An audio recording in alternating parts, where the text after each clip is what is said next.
Alhamdulillahi Rabbil Alamin. Segala puja dan puji hanya milik Allah yang maha penyayang, yang menyayangi kita lebih daripada siapapun juga. Kita adalah ciptaan Allah dan tidak ada yang lebih menyayangi kita selain pencipta kita. Dibanding kita, apakah kita sayang ke diri sendiri? Tanya saja. Orang yang sayang kepada dirinya adalah orang yang sedikit berbuat maksiat. Tapi kalau kita sering berbuat dosa dan maksiat, berarti kita tidak menyayangi diri sendiri. Karena setiap maksiat pasti jadi bencana bagi diri kita. Allahumma sholli ala Sayyidina Muhammad wa ala alihi wa ashabihi ajma'in. Operator, duduknya yang lebih bawah, yang di belakang nggak kelihatan, ya. Maju saja, tidak apa-apa. Setiap yang berdiri atau duduk, lihat ke belakangnya, ya. Ada yang kehalangi atau tidak? Lihat ke belakang. Nah, begitu. Karena apa santri? Akhlak baik, rumusnya 3 sa, apa 3 sa? Saya aman bagimu. Dalilnya apa? Al-muslimu man salimal muslimuna min lisanihi wa yadih. Seorang muslim yang baik adalah yang orang lain aman dari gangguan lisan dan tangannya. Yang kedua apa? Mana suaranya? Nah, kalau suaranya pelan menyenangkan atau tidak? Amalan yang sangat disukai Allah adalah memasukkan kebahagiaan ke hati orang lain. Jadi hati-hati kalau kita termasuk orang yang kikir menyenangkan orang lain, kita kikir untuk berbuat baik bagi diri sendiri. Mengapa? Karena setiap kali kita membahagiakan orang, Allah suka. Dan sukanya Allah, itulah rezeki kita. Kalau orang suka ke kita, kecil.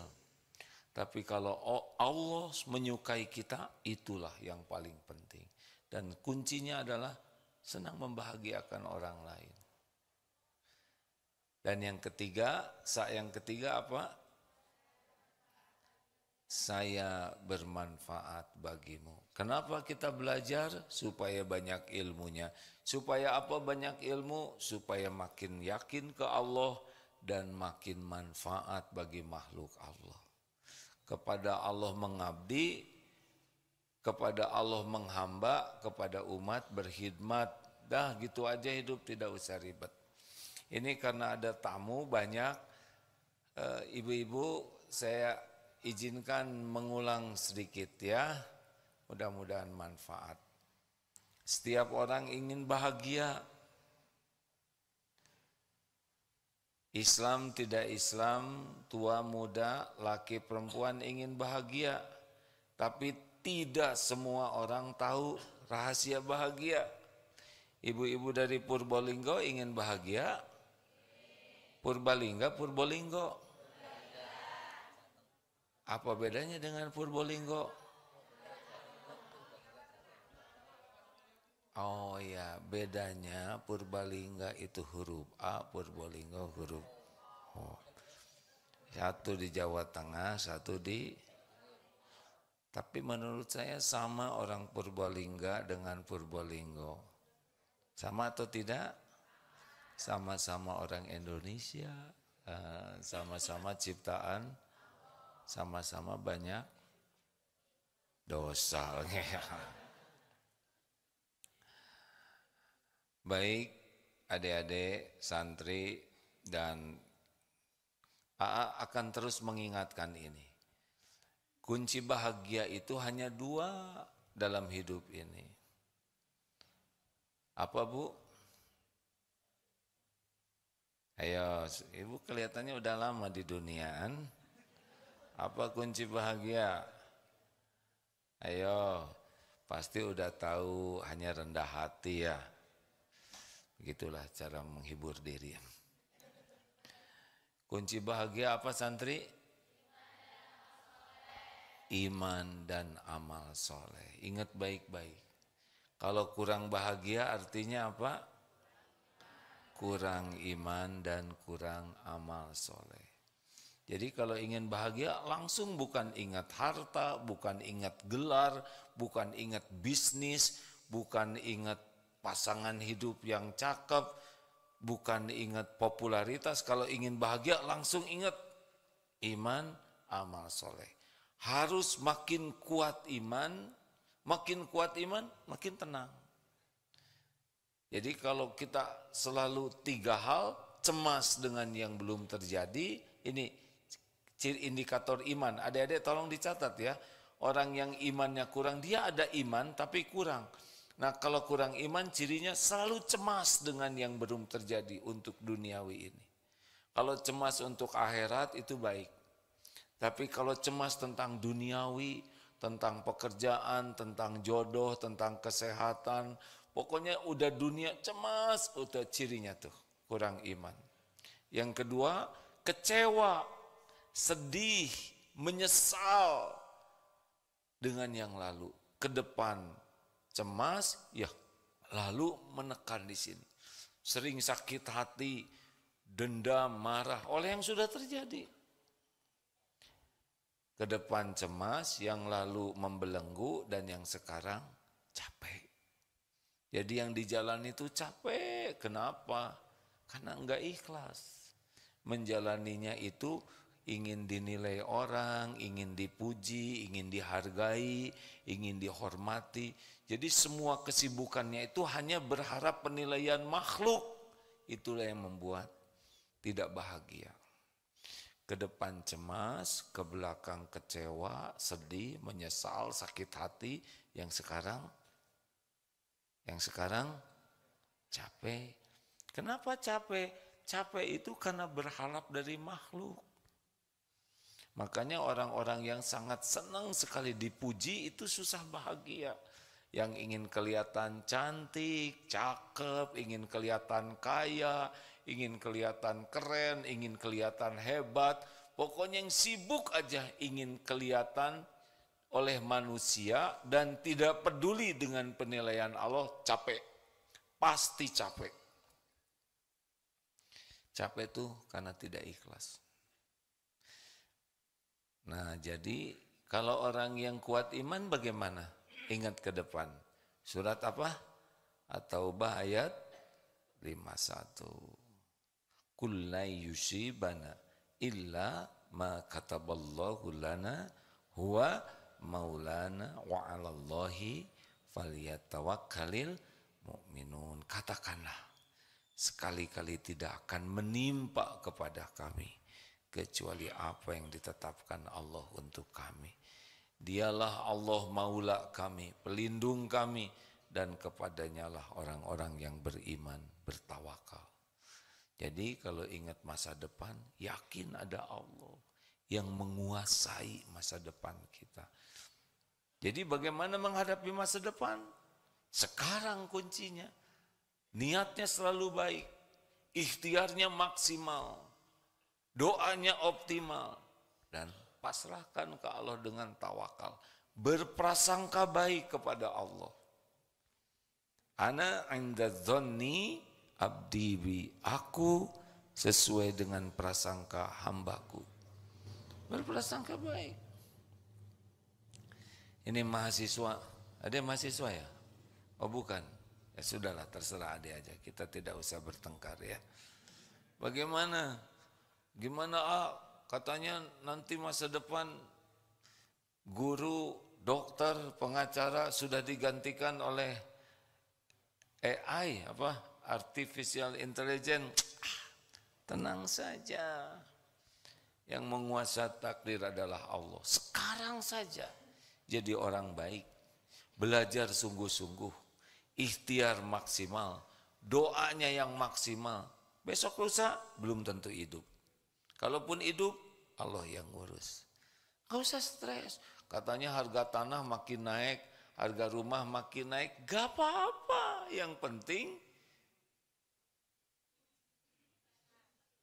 Yang penting apa? Bisa beli? Salah. Yang penting bisa berteduh. Nggak harus punya rumah. Nggak harus. Jangan tertekan belum punya rumah. Dan jangan malu. Ya, tidak usah malu. Jadi kontraktor, tidak usah. Dan sebagai orang tua jangan mengukur kesuksesan anak. Ini anak sukses nih udah punya rumah. Ya, tidak menjadi tanda kesuksesan. Rumah sesuka Allah. Penjahat juga banyak yang dikasih rumah besar-besar, betul? Oh, tenang Bu ya, jangan emosi. Iya katanya. Ikhtiar saja. Gimana kalau sampai meninggal tidak punya rumah? Ya enggak apa-apa, yang penting punya rumah di sorga, ya kan? Emang rumah di dunia pasti dinikmati? Oh enggak juga. Yang menikmati rumah itu tergantung apa? Ih, jangan bikin jengkel. Yang bahagia di rumah itu tergantung apa? Ya Allah, santri bahagia di rumah tergantung apa? Ya, yang bahagia, yang punya rumah tuh yang kuat imannya. Dan yang menjadikan aktivitas di rumah itu jadi amal soleh. Duh gimana ya, apakah nanti saya punya jodoh? Ya tidak tahu. Ya. Sekarang SMP kelas 1 udah mikirin jodoh, kelamaan. Terlalu dini. Gimana caranya? Udah jadi santri yang baik saja. Sekarang takdirnya jadi apa? Jadi santri, ya udah. Jadi santri yang disukai Allah, udah. Begitu aja sederhana. Kalau di rumah saya sebagai anak, jadi anak yang disukai Allah. Ini bapak-bapak nanti jadi suami, gimana untuk menafkahi keluarga? Jadi suami yang disukai Allah. Allah yang menggenggam semua rizki, Allah yang menggenggam semua takdir. Dan Allah yang kuasa mengubah apapun yang dia kehendaki. Nah kalau punya iman kayak gitu, gara-gara ingat masa depan, hari ini jadi bagus. Hari ini jadi semangat. Hari ini jadi maksimal. Itu karena yang kita punya adalah hari ini. Besok belum tentu hidup. Ya Mbah ya. Sama dengan saya Mbah. Mbah kan udah agak lama di dunia ya. Hah? Sudah berapa tahun Mbah? Kan? Mau panjang umur? Mau berapa? 200? Hah?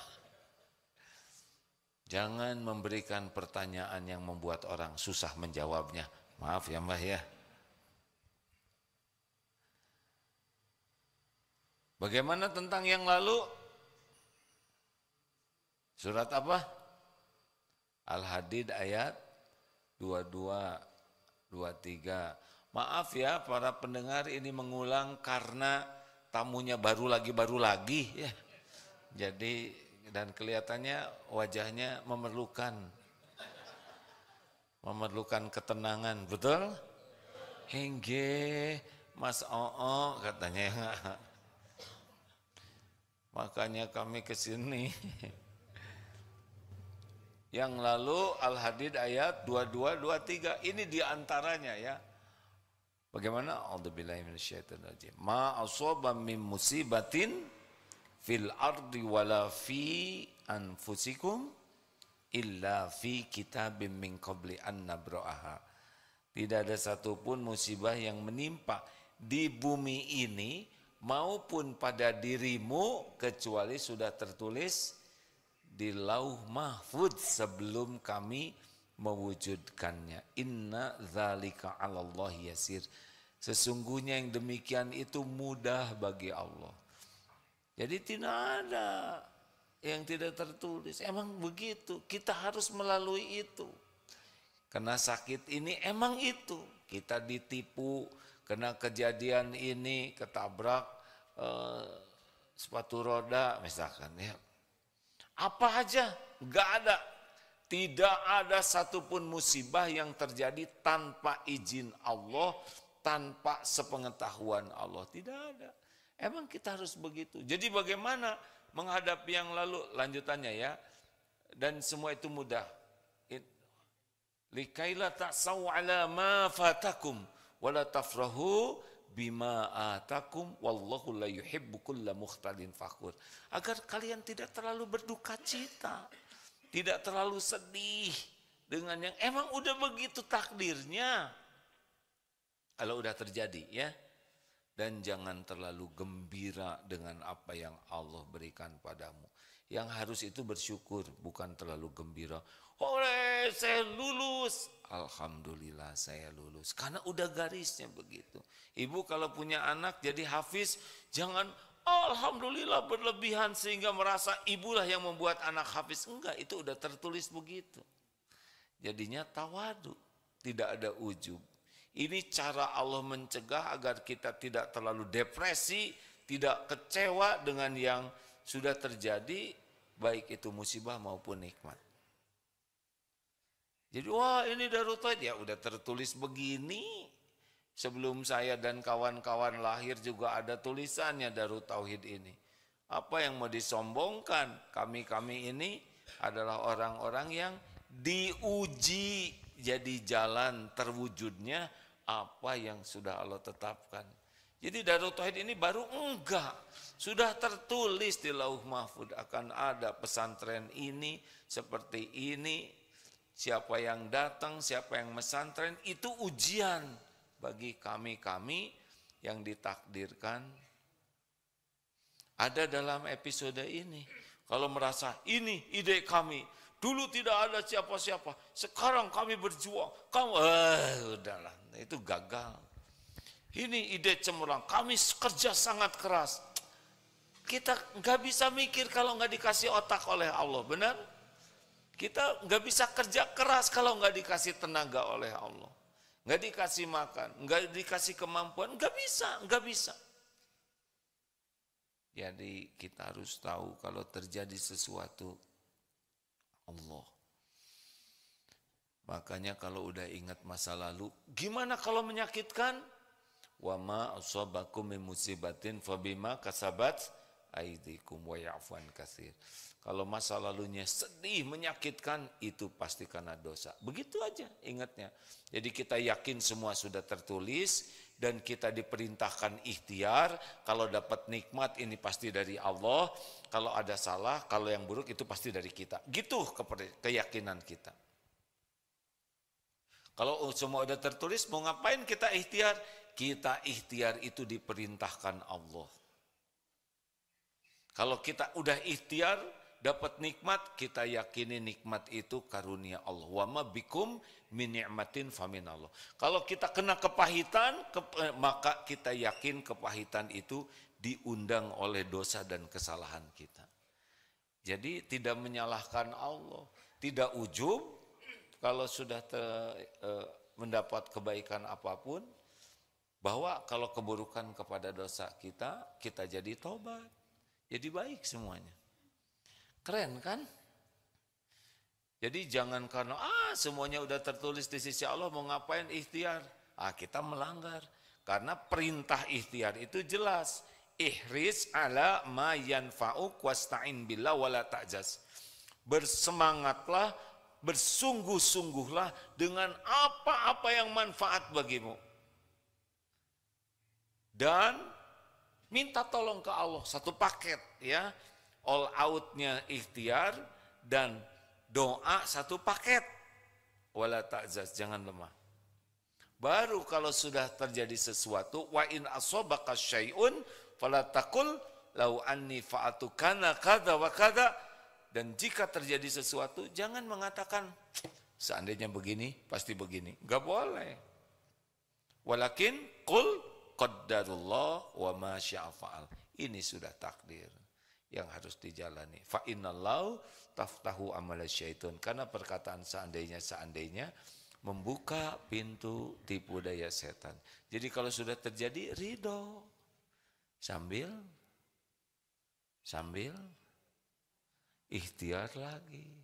Sakit gigi, ridho. Sambil pergi ke dokter gigi. Sesampainya di dokter gigi ada tulisan, maaf hari ini dokter tidak praktek karena sama sedang sakit gigi seperti saudara. Terus gimana? Terus gimana? Terus bagaimana? Ridho lagi. Tidak boleh mengatakan tahu begini saya nggak akan pergi. Bagaimana nggak pergi? Udah nyampe. Ya, kan ada yang suka. Coba kalau kamu nggak pergi, pasti nggak hilang. Nggak mungkin. Kalau udah takdirnya harus terjadi, kita akan ke sana. Gimana dong? Nggak rugi. Kalau kita ridho, kita ikhtiar nggak ada ruginya. Kepahitan itu menggugurkan dosa. Kepahitan itu bisa nambah pahala. Kepahitan itu bisa ngangkat derajat. Kita enjoy saja dengan apa yang terjadi. Betul? Faman rodiya falahur ridho. Barang siapa yang ridho kepada takdir Allah, Allah ridho kepadanya. Udah tersambung. Oh sudah tersambung. Terima kasih Pak Miftah. Semoga Pak Miftah Farid dimuliakan Allah dengan ketakwaan, diberikan usia panjang penuh dengan kebaikan, sehat lahir batin, dan istiqomah oleh Allah sampai kelak suatu saat husnul khotimah jadi ahlul jannah. Amin ya rabbal alamin. Itu doa untuk guru kami Pak Kiai Haji Miftah Farid yang sekarang mengisi di MKFM. Silakan. Maaf Mim, semangat saya nggak lihat jam. Rasulullah SAW bersabda, Inna uzmal jazai ma'al uzmil balai. Sesungguhnya besarnya pahala itu sesuai dengan besarnya ujian dan cobaan. Inna uzmal jazai ma'a uzmil balai wa innallaha idza ahabba qauman, dan sesungguhnya jikalau Allah mencintai suatu kaum ibtalahum, Allah memberikan cobaan, menimpakan ujian untuk mereka. Ibtalahum faman radiya falahu ridha, barang siapa yang ridho dengan takdir Allah, Allah ridho kepadanya. Wa man sakhita falahu sakhutu, barang siapa yang marah tidak ridho ke takdir, Allah pun murka kepadanya. Kita ini milik Allah, terserah Allah mau diapain aja, pasti baik kok, pasti baik karena Allah maha baik. Mau diapain aja diri kita enggak apa-apa, kita milik Allah yang maha baik. Dan Allah yang paling tahu apa yang terbaik. Allah lebih menyayangi kita daripada siapapun juga. Dan tidak ada yang lebih menginginkan kita jadi ahli sorga selain Allah. Makanya kita dikasih iman, dikasih perintah, dijauh, beri larangan supaya kita bahagia dunia wal akhirat. Bahagia ada di berapa tempat, Bu? Santri bahagia ada di berapa tempat? 3. Yang kerasa Tuhan, malu-malu embek begitu ya. 3, bahagia di dunia. Namanya apa? Hayatan thayyibah. Lalu bahagia di mana lagi? Di alam barzah, bukan di kuburan ya. Kuburan itu tempat yang bisa kita lihat di dunia, tapi aslinya alam barzah arwah kita tuh. Nah, yang ketiga bahagia di akhirat, di sorga. Sukses itu adalah jadi ahli sorga. Jadi punya harta, gelar, pangkat, jabatan bukan tanda kesuksesan, tapi tanda beratnya ujian. Jadi siapa di Indonesia yang paling berat ujiannya? Kalau dari segi jabatan, Pak, terserahlah siapa presiden kita yang berat itu. Makanya, Mbah, gak usah pengen jadi presiden. Ya, tenang, kita udah tua. Tapi yang takdirnya jadi ya pasti jadilah. Sebagai ujian. Jadi orang kaya sebagai ujian, miskin ujian. Mendingan mana? Beratan mana? Ujian tidak punya uang, ujian banyak uang. Jawab yang jelas, jangan bikin emosian. Mana yang berat ujiannya, banyak uang atau tidak punya uang? Banyak uang. Kenapa banyak uang ujiannya lebih berat? Karena lebih mudah untuk berbuat maksiat. Dan lebih banyak mikirin ngitung uang. Qarun itu luar biasa kekayaannya. Dia sendiri bisa menikmati kekayaan? Tidak. Aslinya Pak, ini kita-kita aja ya. Ibu ini kelihatannya dengan raja zaman dulu, hebatan mana ibu dengan zaman dulu? Sekarang atau zaman dulu? Bu, zaman dulu, dulu Bu, permaisuri kalau mau pergi ke sana sini tuh naik unta. Ibu naik apa ke sini? Bis. Dulu mau sejuk itu dikipasin rame-rame. Ibu di bis naik apa? Di bis naik apa? Di bis pakai apa? AC. Sejuk. Dulu mau bicara jarak jauh tuh diutus ke sana. 1 bulan baru nyampe beritanya. Sekarang tinggal pakai HP. Jadi ibu dibanding permaisuri raja zaman dulu, ibu lebih keren. Iya, dulu kucel loh Bu. Secantik apapun permaisuri, naik onta seminggu kucel. Asli, berapa kilometer dari Purbalingga ke sini? Coba putri zaman dulu ngaplek sampai di sini Bu. Makanya Allah tuh udah membuat mudah segala urusan sekarang. Mau AC tinggal tet, nyala itu AC. Gak kebayar AC, kipas angin dulu begini orang-orang. Sekarang ingin air dingin tinggal buka kulkas, betul tidak? Oh, nikmat besar. Tapi jarang orang mensyukurinya, mengeluh aja. Sudah, segitu aja. Jadi ibu pengen panjang umur. Pengen berapa? Mau 300? Enggak. 150. Yang benar. Kenapa enggak mau? Katanya mau panjang umur. Jadi maunya berapa? 2 tahun lagi? Enggak, gini enggak jelas. Maunya gimana? Maunya umurnya penuh dengan kebaikan. Kapan aja, terserah Allah. Mau ngapain kita lama-lama nyusahin orang, betul tidak? Saya kemarin sedih sekali ceramah, tapi sebelumnya ditayangkan. Aduh, tapi itu tayangan itu bikin sedih tuh. Jadi menceritakan seorang ibu sudah sepuh. Batuk-batukan, sudah agak pikun, sudah susah jalan, dan maaf ya, sudah kurang bisa menahan kalau mau buang air. Ada dititipkan dengan anaknya yang masih gadis. Lagi, aduh, jadi jengkel aja bawaannya ke ibu. Ibunya dibawa ke toilet, karena begitulah ya. Kelihatannya nggak ridho, telepon kakaknya, sekarang giliran kakak.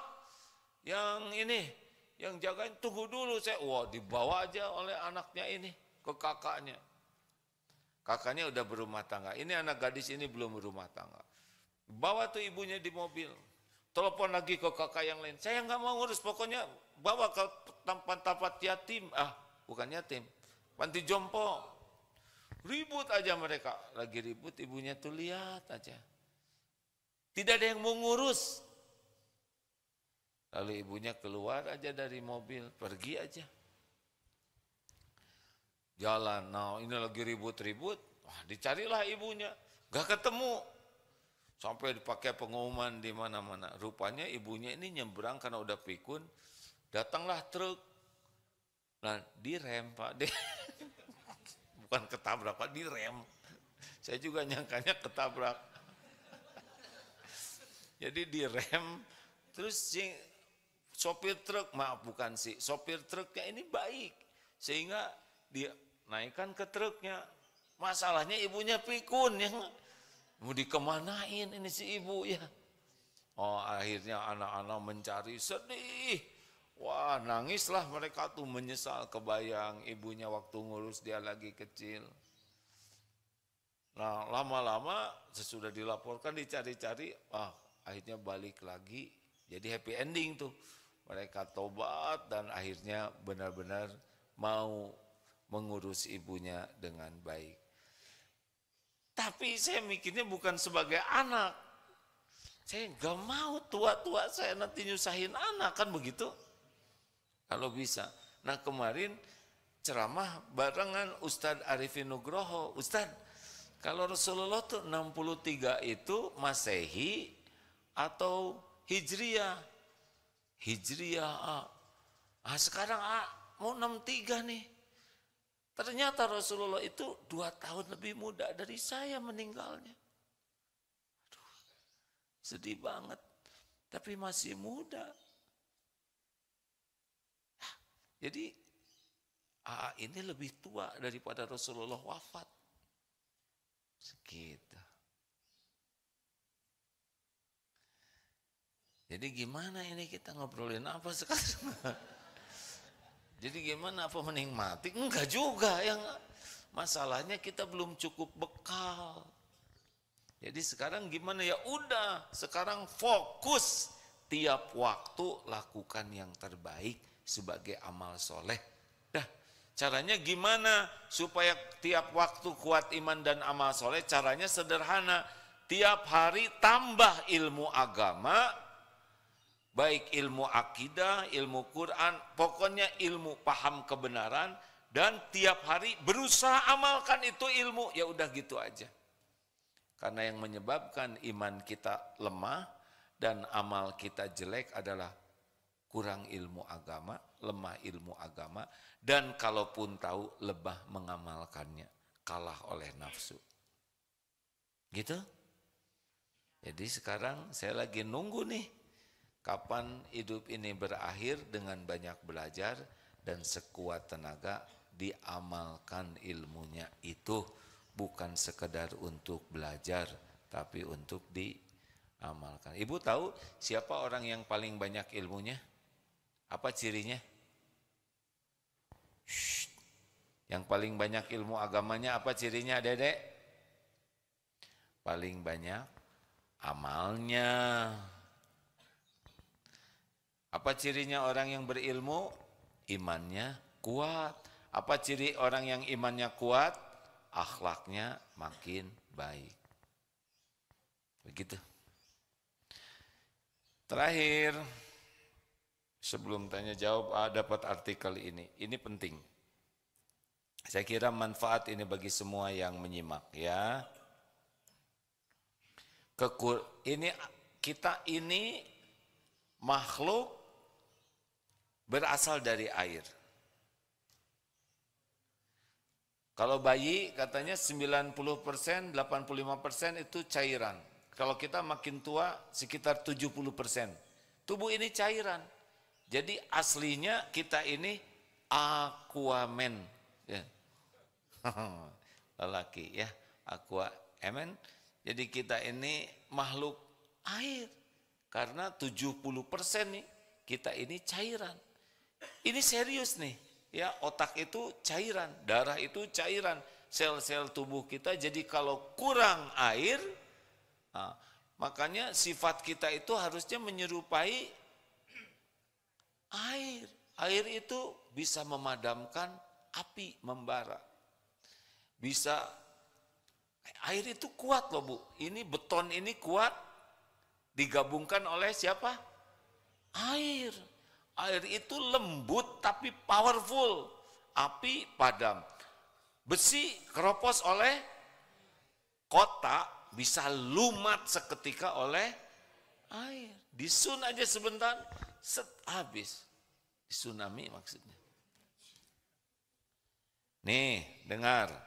Kekurangan cairan atau dehidrasi, adik-adik santri menyimak ini ya, akan memiliki dampak negatif yang serius terhadap tubuh. Karena air memainkan peran penting. Kurang cairan ini kan. Berikut ini bahaya kumin, kurang minum. 1. Gangguan fungsi ginjal. Ginjal memerlukan air yang cukup untuk menyaring limbah dan racun dari darah. Dehidrasi bisa mengakibatkan penumpukan racun pada ginjal dan limbah pada yang akhirnya memicu masalah batu ginjal dan gagal ginjal, mungkin begitu ya. 2. Ketidakseimbangan elektrolit. Ini rada tinggi nih, nggak apa-apa. Air membantu menjaga keseimbangan elektrolit, termasuk natrium, kalium yang penting untuk proses biologis, termasuk fungsi otot dan saraf. Kekurangan air bisa mengganggu keseimbangan ini yang menyebabkan masalah seperti kejang otot, kelelahan, bahkan masalah jantung. Jadi kurang air bisa bikin kita mudah cepat lelah. 3. Pencernaan yang terhambat. Air adalah komponen penting dari sistem pencernaan. Kekurangan air bisa menyebabkan melotot ya. Enggak ada tulisannya di sini. Sembelit. Pada waktu setor itu akan terjadi sembelit ya. Jadi berpegang teguh kepada gayung karena dia kesulitan mencerna makan. Jadi serius nih Pak. Kekurangan cairan itu bisa sembelit. Sembelit kalau keseringan bisa ambeien. Kemudian kinerja kognitif yang menurun.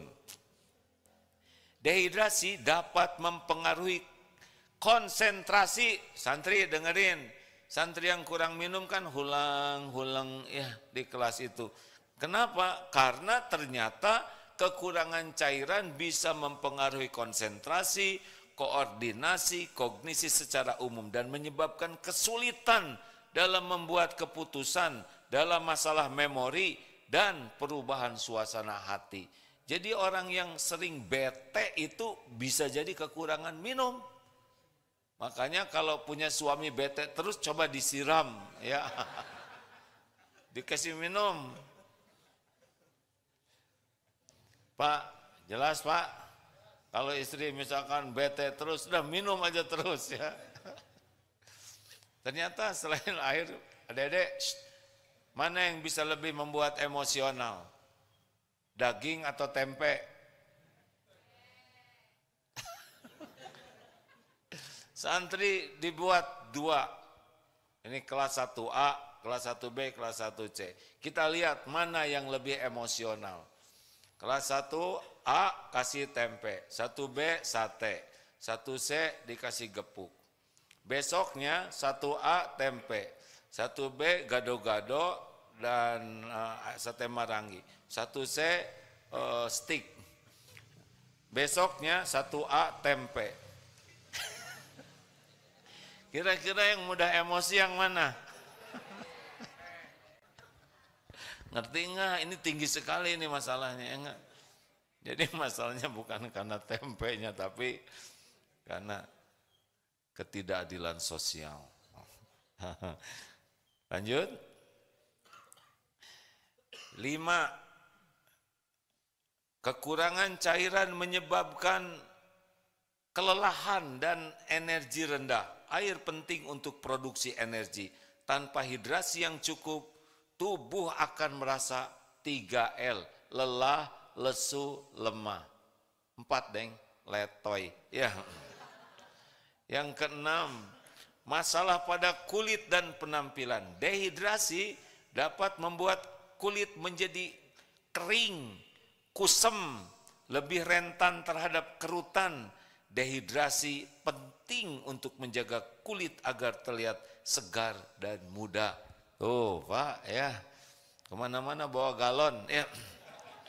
7. Regulasi suhu yang terganggu.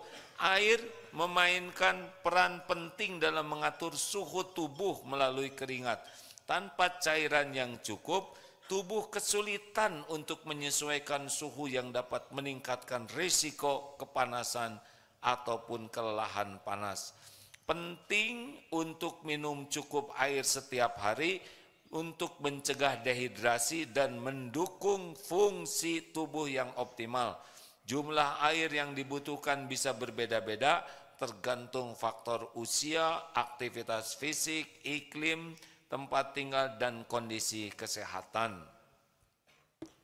Ini penting hadirin sekalian, apalagi yang sudah makin senior, saya nggak nyebut tua ya Pak ya. Karena katanya orang yang tua ini rasa hausnya berkurang walaupun tubuhnya sedang kehausan. Dan salah satu ciri kita kekurangan cairan, salah satunya ya adalah bibir kita kering. Nanti lama-lama sariawan. Udah itu kondisi dari imunitas yang menurun dan berbagai hal. Kita minum aja malas itu. Padahal buat diri sendiri. Di Australia kemarin di Perth itu satu botol yang 600 ml harganya $3,8 atau 40.000. Nah, kalau kita ke sana ya siap-siap aja nggak minum ya. Tapi pemerintahnya tahu kalau beli di restoran mahal, maka keran-keran itu gratis. Jadi tempat cuci piring dan sebagainya airnya bisa diminum.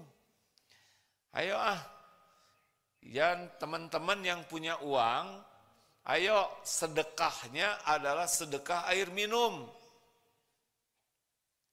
Ini penting.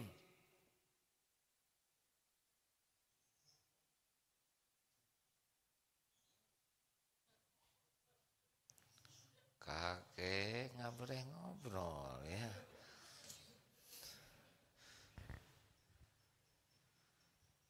Ini penting karena sedekah sumur air, sedekah pemfilteran air, sedekah kan sekarang ada tuh yang diproses dari air minum, dari air ledeng dengan ada suatu mesin, kemudian keluarnya jadi air minum.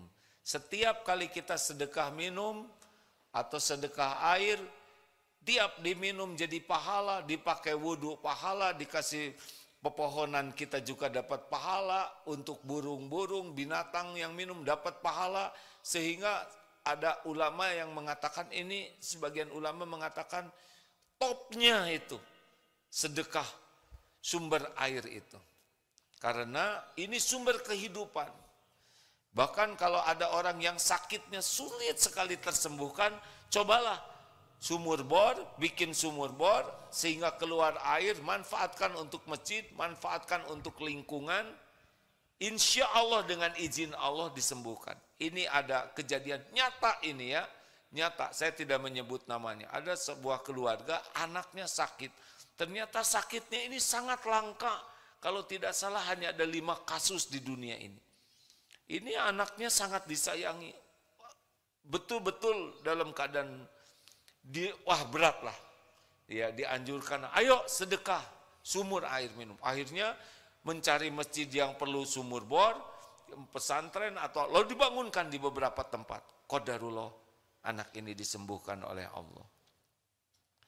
Ayo, AA mendapatkan beberapa kisah para ulama. Ada yang ulama ya orang ininya seperti sakit kulit lama tidak sembuh-sembuh. Kemudian dianjurkan oleh gurunya, sedekahlah mata air, maksudnya sumber air, dan sembuh. Mikir yang, ayo, kalau kita nggak bisa dapat sumber air, udah siapkanlah di masjid air minum oleh kita. Ya, setiap orang itu ngaji, sholat, bisa mikir, bisa beramal, itu amal jariah yang luar biasa. Demikian sahabat-sahabatku yang baik, terima kasih. Ada pertanyaan? Tidak ada? Purbalingga? Ngertos? Mbak, Mbak atau Mbok sih? Apa bedanya Mbak dengan Mbok, Mas? Oh, Mbok tuh tua. Jadi nggak boleh ke remaja Mbok gitu. Ya, alhamdulillah. Oh, nggak mau ya, Bu ya? Ibu mau disebut Mbok-mbokan? Ya. Kalau saya mau aja. Nggak bermasalah ya. Ada pertanyaan? Tidak ada? Pesangono beyo, kulo ngaturaken matur sungut matur sungut. Matur suwun sangat. Matur suwun sangat disatukan jadi matur sungut. Terima kasih Ibu Bapak yang baik atas perjalanannya. Mim, ada pertanyaan kah? Cek. Silakan satu sajalah ya. Izin AA, ada pertanyaan dari Instagram. Ya. Assalamualaikum AA, izin bertanya, bagaimana agar kita tidak mudah terpengaruh hasutan orang lain AA? Apa? Agar kita tidak mudah terpengaruh hasutan orang lain. Tidak terpengaruh hasutan orang lain. Ya jangan terpengaruh lah. Terus mau ngapain kita mau dihasut ya? A'udzubillahi minasyaitonirrajim. A'udzubillahi minasyaitonirrajim. Makanya ini sebetulnya agak kurang jelas ya. Emang ada orang yang suka menghasut-hasut gitu? Ada, Bu? Banyak? Ya udah nggak usah ikut. Ginilah, Bu, bergaul itu ya jangan dengan penghasut. Betul tidak? Tidak usah kita ikut terlalu sering dengan gabung sana, gabung sini, terus-terusan, sesekali aja. Dan pilih kalau orang ini baik atau tidak. Tahu cirinya orang yang baik atau tidak, Bu? Gampang.